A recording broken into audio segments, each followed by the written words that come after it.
ನಮಸ್ಕಾರ ಸ್ನೇಹಿತರೆ, ರಾಯರ ನಿಜವಾದ ಭಕ್ತರು ಯಾರು? ನಿಮ್ಮೆಲ್ರಿಗೂ ಗೊತ್ತಿರೋ ಹಾಗೆ ನಿತ್ಯವಾಗಿ ಅವರ ಸೇವೆಯನ್ನು ಮಾಡುವಂಥವರು, ಅವರ ನಾಮ ಸಂಕೀರ್ತನೆಯನ್ನು ಮಾಡುವಂಥವರು, ಇವರೆಲ್ಲರೂ ಕೂಡ ರಾಯರ ನಿಜವಾದ ಭಕ್ತರು ಅಂತ ಹೇಳ್ತೀವಿ. ಆದರೆ ರಾಯರ ನಿಜವಾದ ಭಕ್ತರು ಯಾರು ಅಂತ ನಾವು ಪ್ರಶ್ನೆಯನ್ನ ಮಾಡೋದಾದರೆ,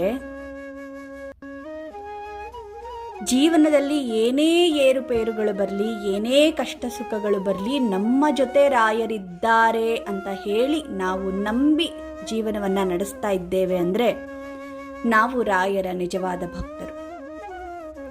ಅದೆಂಥದ್ದೇ ಕಷ್ಟ ಕಾರ್ಪಣ್ಯಗಳು ಬರಲಿ, ಏನೇ ನೋವುಗಳಾಗಲಿ, ಏನೇ ಸಂಕಟಗಳು ಎದುರಾಗಲಿ, ಗುರುರಾಯ ನೀವಿದ್ದೀರಿ ನನ್ನ ಜೊತೆ ಅಂತ ಹೇಳಿ ಯಾರು ಧೈರ್ಯವಾಗಿ ಯಾವುದಕ್ಕೂ ಕುಗ್ಗದೆ ಎದೆ ಒಡ್ಡಿ ನಿಂತು ಎಂಥ ಕಷ್ಟವೇ ನನಗೆ ಎದುರಾಗಲಿ ನನ್ನ ಜೊತೆ ರಾಯರಿದ್ದಾರೆ ಅಂತ ಹೇಳಿ ಯಾರು ಜೀವನವನ್ನು ನಡೆಸ್ತಾರೆ ಅವರು ನಿಜವಾದ ರಾಯರ ಭಕ್ತರು. ಯಾರು ಏನೇ ಹೇಳಲಿ, ರಾಯರು ಹೀಗೆ, ರಾಯರು ಹಾಗೆ, ರಾಯರನ್ನ ನಂಬಿ ಪೂಜೆ ಮಾಡಿದ್ರೆ ಏನೂ ಫಲ ಇಲ್ಲ, ನಿತ್ಯವಾಗಿ ನೀವು ಯಾಕೆ ರಾಯರನ್ನ ನಂಬ್ತೀರಿ, ರಾಯರನ್ನ ಪೂಜೆ ಮಾಡ್ತೀರಿ, ಅವರು ಏನೂ ಫಲ ಕೊಡೋದಿಲ್ಲ, ಅವರು ಕೇವಲ ಶ್ರೀಮಂತರಿಗೆ ಮಾತ್ರ ಫಲಗಳನ್ನು ಕೊಡ್ತಾರೆ, ನಮ್ಮಂಥ ಬಡವರಿಗೆ ಫಲಗಳನ್ನು ಕೊಡೋದಿಲ್ಲ ಅಂತ ಹೇಳಿದ್ರೂ ಕೂಡ ಕುಗ್ಗದೆ, ನಮ್ಮ ರಾಯರು ಎಲ್ಲರಿಗೂ ಒಂದೇ. ಯಾರು ಬಡವರೇ ಇರಲಿ, ದುಡ್ಡಿರೋರೇ ಇರಲಿ, ಶ್ರೀಮಂತರೇ ಇರಲಿ, ಯಾರೇ ಇರಲಿ, ನಮ್ಮ ರಾಯರ ಅನುಗ್ರಹ ಎಲ್ಲರಿಗೂ ಒಂದೇ ರೀತಿಯಲ್ಲೇ ಇರುತ್ತೆ. ಅವರವರ ಕರ್ಮಗಳಿಗೆ ಅನುಸಾರವಾಗಿ ಫಲಗಳನ್ನು ಕೊಟ್ಟೇ ಕೊಡ್ತಾರೆ ರಾಯರು ಅಂತ ಹೇಳಿ ನಂಬಿ ಸೇವೆಯನ್ನ ಮಾಡ್ತಾರೆ. ಅವರು ರಾಯರ ನಿಜವಾದ ಭಕ್ತರು.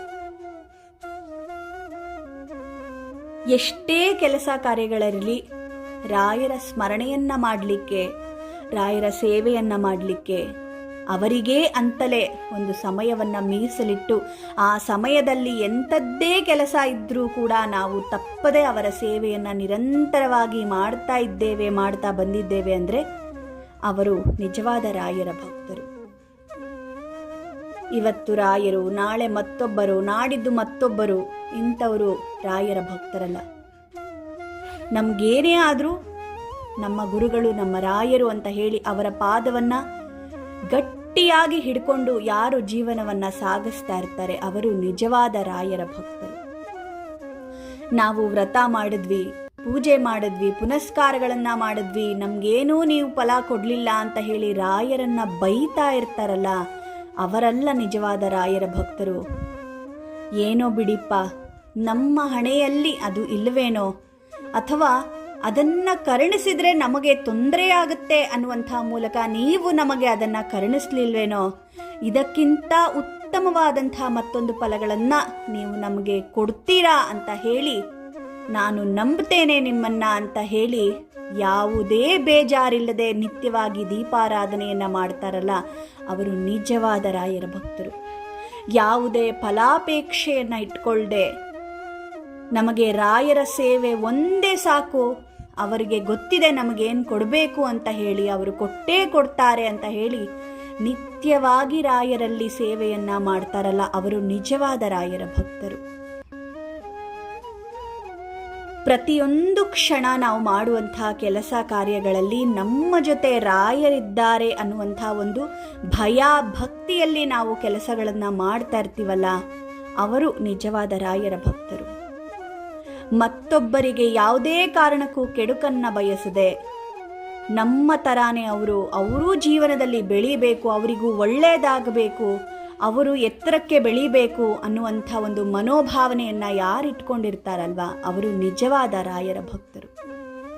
ಒಟ್ಟಾರೆಯಾಗಿ ಹೇಳಬೇಕಂದ್ರೆ ಯಾರು ಸರ್ವತಾ ರಾಯರ ಸ್ಮರಣೆಯಲ್ಲಿರ್ತಾರೆ ಅವರು ನಿಜವಾದ ರಾಯರ ಭಕ್ತರು. ಜೊತೆಗೆ ರಾಯರ ಜೀವನವನ್ನು ಯಾರು ಅನುಸರಣೆಯನ್ನು ಮಾಡ್ತಾ ಇರ್ತಾರೆ ಅವರು ಜೀವನದಲ್ಲಿ ಎಂಥ ಕಷ್ಟಗಳನ್ನು ಅನುಭವಿಸಿದ್ರು ಅಂದರೆ ಅದರ 1% ಕಷ್ಟವನ್ನು ಕೂಡ ನಾವು ಅನುಸರಿಸ್ತಾ ಇಲ್ಲ ಅಥವಾ ಪಡ್ತಾ ಇಲ್ಲ. ಆದರೆ ಅಷ್ಟು ಕಷ್ಟ ಇದ್ದರೂ ಕೂಡ ಅವರು ಯಾರಿಗೂ ಯಾವತ್ತಿಗೂ ಮೋಸ ಮಾಡಲಿಲ್ಲ, ಒಂದು ಸುಳ್ಳು ಹೇಳಲಿಲ್ಲ, ಅನ್ಯಾಯವನ್ನು ಮಾಡಲಿಲ್ಲ. ಪ್ರತಿ ಕ್ಷಣ ಪ್ರತಿದಿನ ಭಗವಂತನ ಸೇವೆಯಲ್ಲೇ ನಿರತರಾಗಿ ಭಗವಂತನನ್ನು ಒಲಿಸ್ಕೊಂಡ್ರೆ ವಿನಃ ಯಾವುದೋ ವೈಭವೀಕರಣ ಪೂಜೆಯಿಂದ ಅವರು ಯಾವುದೇ ರೀತಿ ಭಗವಂತನನ್ನು ಒಲಿಸ್ಕೊಳ್ಳಿಲ್ಲ. ತನ್ನ ಒಳ್ಳೆಯ ಗುಣಗಳಿಂದನೇ ಭಗವಂತನನ್ನು ಅವರು ಒಲಿಸ್ಕೊಂಡವರು. ಅಂತಹ ಗುಣಗಳನ್ನು ನಾವು ನಮ್ಮೊಳಗಡೆ ಅಳವಡಿಸ್ಕೊಂಡು ಸದಾ ಕಾಲ ನಾವು ಮಾಡುವಂತಹ ಕೆಲಸಗಳಲ್ಲಿ ರಾಯರು ನಮ್ಮನ್ನು ನೋಡ್ತಾ ಇದ್ದಾರೆ. ನಾವು ಮಾಡುವಂತಹ ಕೆಲಸವನ್ನು ನಾವು ತಪ್ಪು ಮಾಡಿದ್ರೆ ಅವರಿಗೆ ಅದು ಇಷ್ಟ ಆಗೋದಿಲ್ಲ. ನಾವು ಒಳ್ಳೆಯದನ್ನೇ ಮಾಡಬೇಕು ಅಂತ ಹೇಳಿ ಸದಾ ಕಾಲ ಯಾರು ರಾಯರ ಸ್ಮರಣೆಯನ್ನು ಮಾಡಿಕೊಂಡೆ ಪ್ರತಿ ಕೆಲಸಗಳನ್ನು ಪ್ರತಿ ಕಾರ್ಯಗಳನ್ನು ಮಾಡ್ತಾರೆ ಅಂಥವರು ಖಂಡಿತವಾಗ್ಲೂ ನಿಜವಾದ ರಾಯರ ಭಕ್ತರು. ಸ್ನೇಹಿತರೆ, ರಾಯರ ಭಕ್ತರು ಅಂತ ಹೇಳಿ ನಾವು ಹೇಳ್ಕೊಳ್ಳೋದಕ್ಕಿಂತ ಹೆಚ್ಚಾಗಿ ಅವರ ಸದ್ಗುಣಗಳನ್ನು ನಾವು ನಮ್ಮಲ್ಲಿ ಅಳವಡಿಸ್ಕೊಂಡು ಜೀವನ ಮಾಡೋದಿದೆಯಲ್ಲ, ಅದು ತುಂಬ ದೊಡ್ಡ ಗುಣ, ತುಂಬ ದೊಡ್ಡ ಗುಣ. ಅದು ಒಂದು ಸಾಧನೆ, ಅದು ಒಂದು ತಪಸ್ಸು. ಕೇವಲ 1-2 ದಿನದ ಪೂಜೆಯಲ್ಲಿ ಈ ಒಂದು ಜೀವನವನ್ನು ನಾವು ಮಾಡಲಿಕ್ಕೆ ಸಾಧ್ಯ ಇಲ್ಲ. ನಿರಂತರವಾದಂತಹ ಸೇವೆ ಬೇಕು, ನಿರಂತರವಾದಂತಹ ಸೇವೆ ಬೇಕು ರಾಯರಿಗೆ. ಅವರ ಒಂದು ಗುಣಗಳನ್ನು ನಮ್ಮಲ್ಲಿ ಅಳವಡಿಸ್ಕೊಳ್ಳೋದಕ್ಕೆ ಒಂದು ತಪಸ್ಸನ್ನು ನಾವು ಆಚರಣೆ ಮಾಡಬೇಕು. ಅದು ಸಾಮಾನ್ಯವಾಗಿ ಬರುವಂಥದ್ದಲ್ಲ. ನಿತ್ಯವಾಗಿ ನಾವು ರಾಯರ ಚರಿತ್ರೆಗಳನ್ನು ಓದೋದು ನಮ್ಮಲ್ಲಿ ರಾಯರ ಸದ್ಗುಣಗಳನ್ನು ಬರಲಿಕ್ಕೆ ಅನುಕೂಲವನ್ನು ಮಾಡಿಕೊಡುತ್ತೆ. ಹಾಗಾಗಿ ರಾಯರಲ್ಲಿ ಸದಾ ನಂಬಿಕೆ. ಅದು ಏನೇ ಜೀವನದಲ್ಲಿ ನಡೆದು ಹೋದರೂ ಕೂಡ ರಾಯರಿದ್ದಾರೆ ನಮ್ಮ ಜೊತೆ ಅನ್ನುವಂಥ ಒಂದು ನಂಬಿಕೆ, ಪ್ರೀತಿ, ಗೌರವ ರಾಯರ ಮೇಲೆ ನಮಗೆ ಯಾವತ್ತಿಗೂ ಕಡಿಮೆ ಆಗಬಾರ್ದು. ಸದಾ ನಮ್ಮೊಳಗೆ ಇರ್ತಾರೆ, ನಮ್ಮೊಳಗೆ ರಾಯರಿರ್ತಾರೆ, ನಮ್ಮೊಳಗೆ ಸದಾ ಕಾಲ ರಾಯರಿರ್ತಾರೆ ಅನ್ನುವಂಥ ಭಯದಲ್ಲಿ ನಾವು ಜೀವನವನ್ನು ಮಾಡಿದಾಗ ಮೊದಲನೆಯ ಅನುಕೂಲ ನಮಗೇನಾಗುತ್ತೆ ಅಂದರೆ ನಾವು ತಪ್ಪನ್ನು ಮಾಡಲ್ಲ. ಯಾವತ್ತು ನಾವು ತಪ್ಪನ್ನು ಮಾಡೋದಿಲ್ಲ, ನಮ್ಮ ಕರ್ಮ ಫಲಗಳು ಸೇರೋದಿಲ್ಲ. ನಮಗೆ ಯಾವತ್ತು ಕರ್ಮ ಸೇರೋದಿಲ್ಲ, ನಮ್ಮ ಜೀವನ ಖಂಡಿತ ಚೆನ್ನಾಗಿರುತ್ತೆ. ಇದು ತುಂಬ ಸರಳ ಉಪಾಯ. ರಾಯರನ್ನೇ ನಮ್ಮಲ್ಲಿಟ್ಕೋಬೇಕು. ನಮ್ಮಲ್ಲಿ ರಾಯರಿದ್ದಾರೆ ಅನ್ನುವಂಥ ಭಯ ಭಕ್ತಿಯಲ್ಲಿ ಜೀವನವನ್ನು ಮಾಡಬೇಕು. ಆಗ ನಮ್ಮಿಂದ ಯಾವುದೇ ತಪ್ಪುಗಳಾಗೋದಿಲ್ಲ. ನಿಮ್ಮಿಂದ ತಪ್ಪುಗಳಾಗ್ತಾ ಇಲ್ಲ ಅಂದರೆ ಖಂಡಿತ ನಿಮಗೆ ಯಾವುದೇ ರೀತಿಯ ಕರ್ಮಫಲಗಳು ಉಂಟಾಗೋದಿಲ್ಲ. ನಿಮಗೆ ಕರ್ಮಫಲಗಳು ಉಂಟಾಗ್ತಾ ಇಲ್ಲ ಅಂದರೆ ನಿಮಗೆ ಬೇಡಿದ ವರಗಳನ್ನು ರಾಯರು ಕೊಡ್ತಾರೆ. ಯಾಕಂದರೆ ನಿಮ್ಮಲ್ಲಿ ಯಾವುದೇ ತಪ್ಪಿಲ್ಲ. ತಪ್ಪೇ ಮಾಡದೇ ಇರುವಂತಹ ಮನುಷ್ಯ ರಾಯರಿಗೆ ಬಹಳ ಇಷ್ಟ ಆಗ್ತಾನೆ. ಆದರೆ ಮನುಷ್ಯ ಅಂದಮೇಲೆ ಸಣ್ಣ ಪುಟ್ಟ ತಪ್ಪು ಮಾಡೇ ಮಾಡ್ತಾನೆ. ಆದರೂ ಕೂಡ ರಾಯರಿದ್ದಾರೆ ನಮ್ಮ ಜೊತೆ, ನಾವು ಮಾಡಬಾರದು ಇದನ್ನ ಅಂತ ಹೇಳಿ ಮನಸ್ಸನ್ನು ದೃಢವಾಗಿ ಇಟ್ಕೊಂಡು ನಾವು ಒಳ್ಳೆಯ ರೀತಿಯಲ್ಲಿ ಜೀವನವನ್ನು ಮಾಡಿಕೊಂಡು ಹೋದರೆ ಸದಾ ಕಾಲ ರಾಯರು ನಮ್ಮ ಒಳಗಡೆನೆ ನೆಲೆಸ್ತಾರೆ. ಸ್ನೇಹಿತರೆ, ಇದು ಸತ್ಯ, ಖಂಡಿತವಾಗ್ಲೂ ಸತ್ಯ. ನಾವೆಲ್ಲರೂ ರಾಯರ ಭಕ್ತರು ಅಂದರೆ ರಾಯರಿಗೆ ಗೌರವವನ್ನು ತಂದುಕೊಡುವಂತಹ ಕೆಲಸಗಳನ್ನು ಮಾಡಬೇಕು. ನೀವು ರಾಯರ ಭಕ್ತರು ಅಂತ ಯಾರಾದರೂ ಹೇಳಿದ್ರೆ ನಿಮ್ಗೆ ಎಷ್ಟು ಖುಷಿ ಆಗುತ್ತಲ್ವಾ?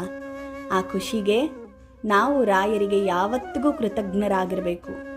ಆ ಕೃತಜ್ಞತೆ ನಾವು ಮಾಡುವಂಥ ಒಳ್ಳೆಯ ಕೆಲಸದಿಂದ ಸಾಬೀತು ಮಾಡಬೇಕು. ನಮಸ್ಕಾರ.